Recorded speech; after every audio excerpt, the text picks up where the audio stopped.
Bismillahirrahmanirrahim. Assalamualaikum warahmatullahi wabarakatuh. Alhamdulillahirabbil alamin, hamdan na'imin, hamdan syakirin. Asyhadu an la ilaha illallah wa asyhadu anna Muhammadar Rasulullah. Sahabat Habib TV rahimakumullah. Alhamdulillah dalam pertemuan yang berbahagia ini kembali kita bertemu dalam satu kajian yang mudah-mudahan dengan kajian ini kita bisa lebih mengenal al-haq, kebenaran yang telah Islam tawarkan kepada kita. Kita semakin cerdas dalam memahami Al-Quran dan hadis, Al-Quran dan sunnah Rasulullah SAW. Amin ya Allah ya Rabbal Alamin. Sahabat Habib TV rahimakumullah, dalam kesempatan ini kami ingin mengangkat satu tema, yakni toleransi dalam Islam. Toleransi yang tentunya ini kerap kali diperbincangkan oleh umat Islam. Apa toleransi sebetulnya menurut Islam? Apa batasan dan dalam hal apa saja Islam membolehkan atau mentoleran interaksi, gesekan, komunikasi antara Islam dan agama-agama yang lainnya. Karena tentunya ini adalah wilayah yang harus sangat dipahami. Jangan sampai dengan judul toleransi, tapi pada akhirnya justru kita terjerumus kepada kemusyrikan. Kadangkala dianggap toleran terhadap agama yang lain, terhadap paham-paham yang lain, tapi pada hakikatnya ia keluar dari kaidah-kaidah Islam itu sendiri. Maka disinilah memahami toleransi menurut Islam sangatlah penting. Meskipun kadangkala dari mulut umat Islam itu sendiri, kadangkala orang yang toleran justru malah dianggap sebagai orang yang radikal, fanatik dan sebagainya. Maka mudah-mudahan dengan kajian kali ini betul-betul kaidah toleransi dalam Islam ini bisa betul-betul menjadi pemahaman dan sikap seluruh umat Islam itu sendiri. Sahabat Habib TV rahimakumullah, lantas dalam hal apa Islam mengatur toleransi? Tentunya yang pertama yang harus jadi catatan bersama bahwa Islam tidak pernah mentoleran urusan yang berkaitan dengan ideologi ataupun akidah. Mungkin bisa jadi dalam hal-hal yang lain Islam membolehkan kita menghargai akan paham ideologi selain Islam, tapi tentunya dalam hal akidah, keyakinan seorang muslim dalam hal apapun haram hukumnya untuk mentoleran agama ataupun ismu-ismu yang lain. Sebagaimana dalam sebuah hadis disebutkan bahwa Rasulullah SAW bersabda, ada seseorang yang masuk neraka dikarenakan satu lalat, dan ada pula satu orang yang lain masuk surga karena lalat. Ini menceritakan seseorang yang mana mereka adalah seorang kafilah melewati satu kampung, di mana satu kampung tersebut memberikan syarat mereka bisa lewat ketika mereka siap memberikan pengorbanan kepada patung yang mereka sembah.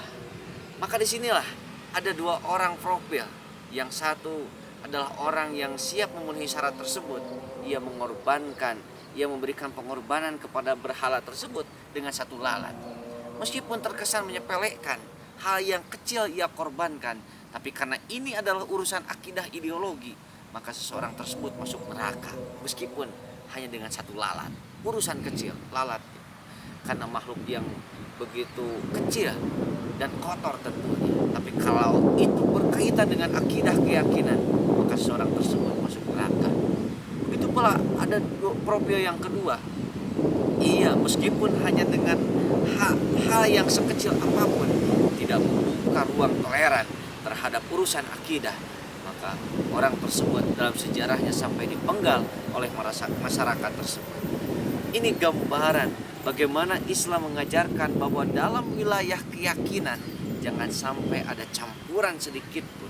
Karena tentunya Islam tidak menerima, Allah tidak akan pernah menerima paham-paham keyakinan-keyakinan yang dibuat-buat oleh manusia itu sendiri. Kita yakini bahwa agama selain Islam ini lebih dominan dibuat dan direkayasa oleh manusia itu sendiri. Maka jelas tidak layak, tidak pantas dan tidak sejajar untuk dimasukkan kepada ideologi Islam yang bersumber dari Allah Subhanahu wa taala. Sahabat Habib rahimakumullah. Terus dalam yang kedua, bahwa Islam melarang bertoleransi dalam urusan syariah, dalam urusan hukum. Karena Islam jelas memiliki hukum sendiri yang bersumber dari Quran dan hadis sahih. Tidak layak hukum Islam ini dinodai, dikalahkan dan dicederai oleh hukum-hukum yang dibuat oleh manusia itu sendiri. Jangan sampai hukum Islam ini dikalahkan oleh budaya, oleh kebiasaan adat istiadat. Meskipun secara perasaan dan pandangan masyarakat kadangkala menentukan bahwa budaya lebih baik daripada hukum Islam, tapi kita selaku mukmin sejati harus yakin sebetul-betulnya bahwa apapun yang bersumber dari Allah, syariah, ketetapan aturan yang bersumber dari Allah adalah sebuah kemaslahatan bagi manusia, meskipun kadangkala dianggap buruk, karena bisa jadi itu perlu pemikiran, perlu ilmu untuk memahaminya. Dalam urusan hukum, kadangkala kita bertoleran karena menghargai agama ataupun isme-isme selain Islam. Tapi dalam hal ini, untuk urusan hukum, jangan sampai kita bertoleransi. Jangan sampai hukum pernikahan ini dikorbankan ya, karena bertoleran dengan paham-paham yang lain.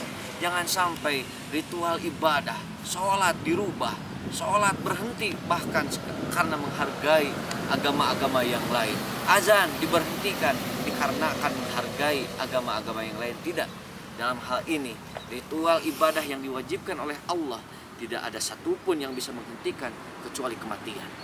Selama kita hidup, ibadah kepada Allah, baca Al-Quran, sholat 5 waktu dan sebagainya, ini adalah sebuah hukum syariah yang tidak boleh kita lupakan. Sahabat Habib rahimakumullah, kadangkala yang menjadi problemnya umat Islam seringkali menggunakan istilah rahmatan lil alamin sebagai dalil dasar untuk kita toleran kepada agama-agama yang lain. Karena Islam adalah rahmatan lil alamin, memberikan rahmat kepada seluruh umat, maka umat Islam harus bertoleran. Kadangkala penempatan dan prakteknya salah, di mana toleransi pada prakteknya justru dipakai bagaimana umat Islam harus mengalah dalam urusan akidah, mengalah dalam urusan syariah, dan jelas ini adalah sebuah penyimpangan yang menyesatkan. Islam betul sebagai rahmatan lil alamin, sebagaimana dalam Al-Quran surat 21 ayat 106 sampai 107. Memang Rasulullah Islam dibangkitkan untuk menjadi rahmat bagi seluruh makhluk termasuk manusia, tapi bukan berarti umat Islam harus mengalah, harus merubah akidahnya, harus merubah ideologi dan syariahnya. Justru Islam bisa memberikan rahmat kepada seluruh makhluk sekaligus, karena Islam itu sendiri sudah memiliki kekuatan akidah, syariah dan lain sebagainya. Islam memiliki kekuatan untuk memberikan rahmat. Kalau seandainya Islamnya lemah, Islamnya tidak diperkuat, mana mungkin bisa memberikan rahmatan lil alamin? Jangankan kepada seluruh makhluk, bagi umat Islamnya itu sendiri, ketika agamanya lemah, agamanya tidak dibangun dan ditegakkan, mustahil akan mampu memberikan rahmat. Rasulullah telah mencontohkan kepada kita bahwa Rasul memberikan rahmat kepada sekian alam karena Rasulullah menegakkan, menjunjung tinggi, menghantarkan agamanya kepada puncak kehidupan manusia, sehingga Islam kuat dengan kekuatannya akan memberikan rahmat Allah Subhanahu wa taala, kasih sayang Allah Subhanahu wa taala. Maka disinilah konsep rahmatan lil alamin akhirnya tidak seperti sebagai lumrahnya dipakai untuk menjadi dalil toleran dengan mengorbankan aspek akidah dan syariah. Sahabat Habib rahimakumullah, lantas apa toleransi menurut Islam? Kita bisa lihat dalam hal ini khususnya dalam surat Al-An'am ayat 108, di mana Allah Subhanahu wa taala berfirman bahwa kita selaku umat Islam jangan sampai mencaci maki sesembahan daripada orang-orang kafir.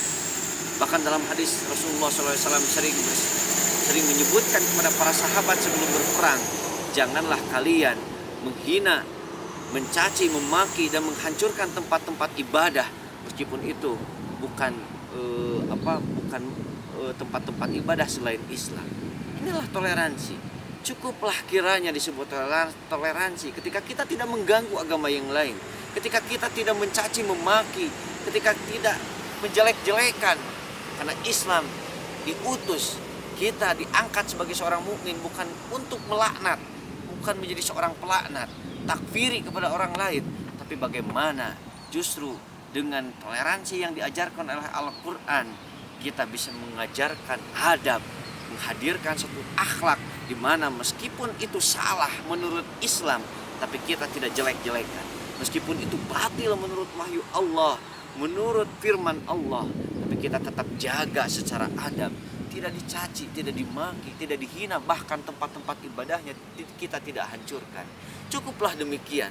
Tidak sampai kita justru dengan dalil toleransi, kita malah ikut dengan syariah, kita malah ikut dengan paham-paham ideologi yang mereka bawa. Dan ini jelas bukan toleransi namanya, tapi itu hakikatnya adalah man tasyabbaha min qaumin fahuwa minhum, menyerupai, mengikuti orang-orang kafir dalam hal apapun. Hakikatnya adalah ia masuk kepada golongan orang tersebut. Demikian pemahaman singkat kaidah-kaidah dasar dalam memahami toleransi dalam Islam. Maka yang terakhir tentunya batasan daripada toleransi itu sendiri adalah bagaimana Islam membatasi dalam urusan akidah, syariah, dan urusan ibadah. Islam tidak pernah mentoleran dengan dalil toleransi. Islam tidak akan berubah ideologinya apapun kondisinya. Islam akan komitmen terhadap syariah yang Allah turunkan sebagai rahmat bagi umat Islam, dan tentunya umat Islam pun tidak akan pernah toleran di mana ritual ibadahnya bisa dirubah dengan seenaknya dengan alasan toleransi. Maka mudah-mudahan dengan kaidah-kaidah dasar toleransi berserta bentuk-bentuk tadi kekeliruan dan batasan toleransi, setidaknya bisa menjaga keyakinan kita, bisa menjaga kemusliman kita tanpa menghina, tanpa mengganggu, tanpa mencederai agama-agama yang lain. Karena tentunya kita juga sadari di Indonesia notabene ini banyak perubahan, banyak perbedaan secara suku dan bangsa. Maka disinilah Islam lahir. Kan jangankan di Indonesia, di Arab sekalipun Rasulullah memimpin bukan hanya umat Islam, bahkan orang Yahudi, orang yang menyembah api, bahkan orang yang menyembah patung, tetap Rasulullah bisa pimpin karena Islam sebagai rahmatan lil alamin, namun dengan batas-batas akidah dan syariah yang tetap dijaga. Demikian, nastagfirullahi walakum, mudah-mudahan ada manfaat bagi kita semua. Nastagfirullahi walakum. Assalamualaikum warahmatullahi wabarakatuh.